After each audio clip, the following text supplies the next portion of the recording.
¿Qué pasa, compañeros? ¿Qué tal? ¿Cómo estamos?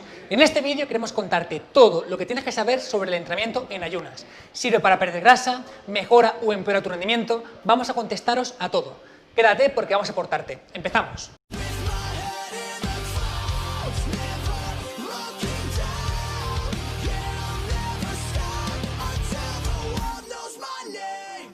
Una cosa, compañeros, hace muy poquito sacamos el primer certificado de entrenador Power Explosive y en él toda esta información se resume de forma mucho más profunda y mucho más detallada.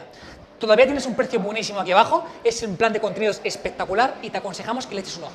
Lo tienes justamente aquí abajo. Ahora sí, empezamos. Bueno, compañeros, lo primero quiero presentaros a Joana. Joana es nutricionista del equipo y bueno, es quien nos va a ayudar con este tema porque es una chica que realmente se dedica al alto rendimiento y además que diriges y llevas a personas de alto rendimiento. Así que creo que es la persona más adecuada para realmente contestar a estas preguntas. Lo primero, ¿qué nos puedes decir de entrenar realmente en ayunas? Bueno, el entrenamiento en ayunas se dice que produce una mayor pérdida de grasa respecto a un entrenamiento en el que ha habido una ingesta previa.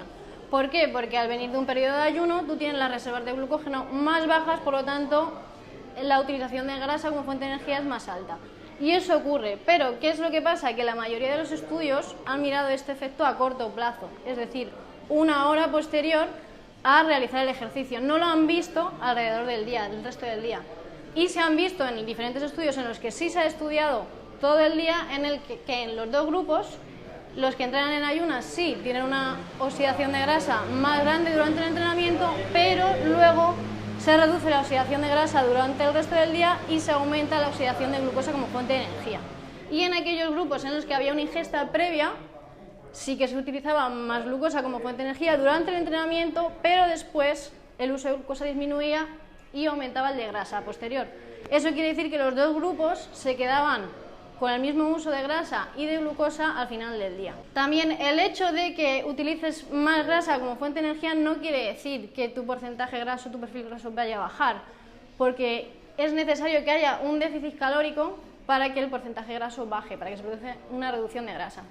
Al final, como resumen, tenemos que entender que efectivamente cuando entremos en ayunas, digamos que vamos a usar más las grasas como sustrato energético. Exacto. Pero esto no quiere decir que tú te veas más definido, que se marquen más los abdominales, ni mucho menos. ¿Por qué? Porque al final lo que importa para, digamos, perder ese pliegue de grasa, esa lorcita, es tener un déficit energético, es decir, comer menos de lo que estás gastando. O sea que al final, a nivel práctico, te da lo mismo comer antes de entrenar o no comer antes de entrenar.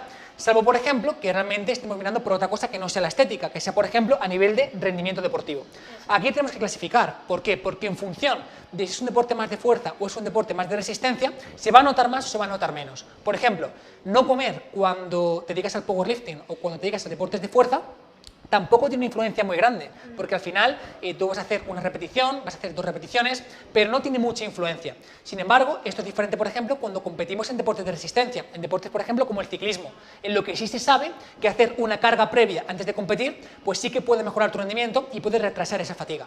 De hecho, una estrategia que se usa mucho es, digamos, entrenar en descarga, por así decirlo, durante la temporada y después cargar para competir, para que de esta forma, digamos, pues obtengamos un mayor beneficio y de esta forma tengamos mayor rendimiento en competición. Lo que se produce en los deportes de resistencia cuando se entrenan en ayunas es que se produce una mejora de la sensibilidad a la insulina por parte del tejido muscular, es decir, el tejido muscular es más capaz de añadir glucosa a la célula, por lo tanto la resíntesis de glucógeno muscular es más alta y la recuperación es mejor. También se produce la flexibilidad metabólica, es decir, adaptamos al músculo a utilizar más la grasa como fuente de energía. Al usar más grasa ahorramos glucógeno y eso lo que hace es retrasar la fatiga, por ejemplo, en carreras de larga duración, y la depleción de los depósitos de glucógeno es más lenta. Bueno, compañeros, contestando a la pregunta, digamos, de forma global de este vídeo, puedes entrenar en ayunas, puedes entrenar comiendo y digamos que al final el que pierdas más grasa o que pierdas menos grasa va a depender sobre todo de cuántas kilocalorías metes al día y de, por supuesto, de cuánto te mueves. El rendimiento puede mantenerse o puede empeorar y depende sobre todo del tipo de deporte que estés practicando. E incluso una táctica que normalmente se usa es acostumbrarte, digamos, a entrenar en descarga y después competir, digamos, ya cargado para ver este incremento del rendimiento. Así que, compañeros, si os ha gustado, agradecemos un montón vuestra manita arriba y nos vemos en próximos vídeos. Cuidaos.